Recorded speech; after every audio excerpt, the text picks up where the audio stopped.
Ce que vous proposez comme d'habitude, c'est de la poudre de perlimpinpin. Perlimpinpin. Perlimpinpin. Perlimpinpin. Perlimpinpin. Perlimpinpin. Perlimpinpin.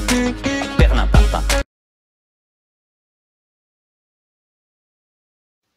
La France est une république, c'est-à-dire qu'en France, les gens qui gouvernent sont élus.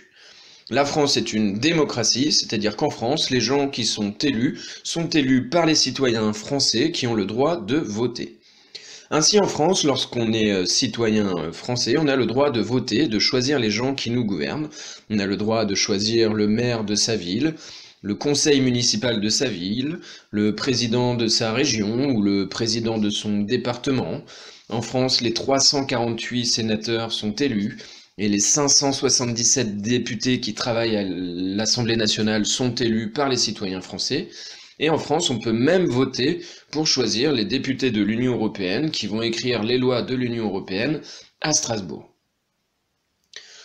En France, seuls 3 types de personnes peuvent proposer une loi, écrire le brouillon d'une loi.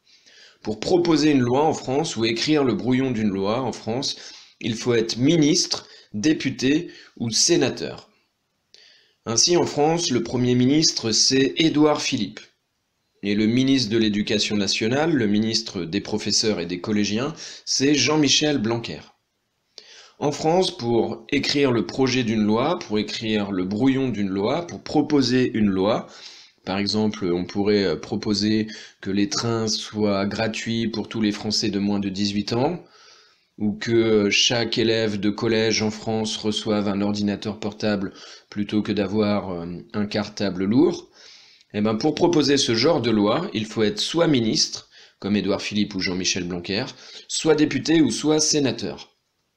Le député de la circonscription de Cancale, c'est Gilles Lurton. Et parmi les quelques sénateurs que compte l'Ille-et-Vilaine, il y a, par exemple, la sénatrice Françoise Gatel.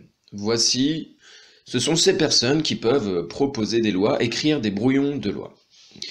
Un ministre, un député, un sénateur peut avoir par lui-même l'idée d'une loi, mais il peut aussi être influencé par les grèves, influencé par les manifestations, influencé par les médias, par la télé, par la radio et surtout aujourd'hui par les réseaux sociaux. Un député, un sénateur ou un ministre peut écrire le brouillon d'une loi après un fait divers ou un événement grave. Ainsi, c'est souvent après un attentat que l'on va écrire une loi sur la sécurité des Français. C'est après un accident de bus que l'on va écrire une loi sur la sécurité routière pour les collégiens. C'est après que l'on ait retrouvé de la viande de cheval dans des lasagnes qu'on va écrire une loi sur la sécurité alimentaire. Lorsqu'un ministre, un député ou un sénateur écrit une loi, il a besoin de conseils, puisque la loi va avoir des conséquences, la loi va changer la vie des Français. Donc un ministre, un député ou un sénateur a besoin de se faire aider, et donc il peut se faire aider par des spécialistes qui travaillent au Conseil d'État. Si un ministre écrit un brouillon de loi, il devra présenter son projet de loi le mercredi midi, lors de la réunion hebdomadaire organisée par le président de la République au Palais de l'Élysée, lors de cette réunion qu'on appelle le Conseil des ministres. Enfin, ensuite, après, il pourra présenter sa loi aux médias. Lorsqu'un député, lorsqu'un sénateur, lorsqu'un ministre a écrit un projet de loi, son projet de loi arrive au Parlement. C'est-à-dire que sa loi va être lue au Parlement, c'est-à-dire à l'Assemblée nationale et au Sénat. Et donc le brouillon de la loi, le texte de la loi, pendant plusieurs mois, va faire la navette entre l'Assemblée nationale et le Sénat. Le texte va circuler entre l'Assemblée nationale et le Sénat. À l'Assemblée nationale travaillent les députés. Les députés sont élus tous les 5 ans. Et les députés sont élus directement par les citoyens français tous les 5 ans lors d'élections législatives.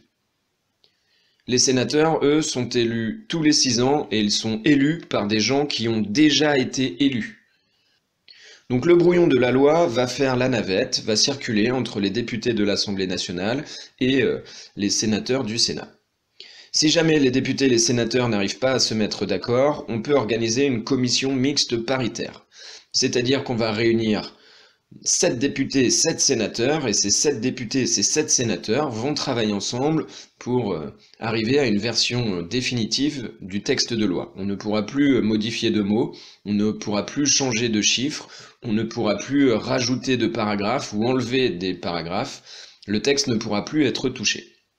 Et on organise un dernier vote à l'Assemblée nationale, puisqu'en cas de débat, si le débat sur le brouillon de la loi dure des mois, c'est l'Assemblée nationale qui a le dernier mot.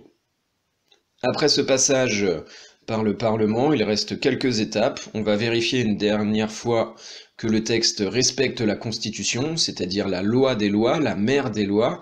La Constitution, c'est un peu le règlement intérieur de la République. La Constitution, c'est la loi qui organise et partage les pouvoirs au sein de la République. Et donc le Conseil constitutionnel va vérifier que la loi respecte bien la Constitution. Ensuite, le président signe la loi et la loi est publiée au journal officiel. On voit bien que dans ce circuit, dans ce trajet, dans ce parcours d'une loi, le président est quasiment absent. Le président ne signe la loi qu'à la fin. Un président ne peut pas imposer de loi, il ne peut pas écrire de loi, il ne peut pas choisir les lois. Les lois sont écrites et votées au Parlement par les députés et les sénateurs. La loi est donc enfin publiée au journal officiel, le journal officiel de la République, qui est le journal officiel de la République et qui n'est pas un journal que l'on peut trouver chez un marchand de journaux.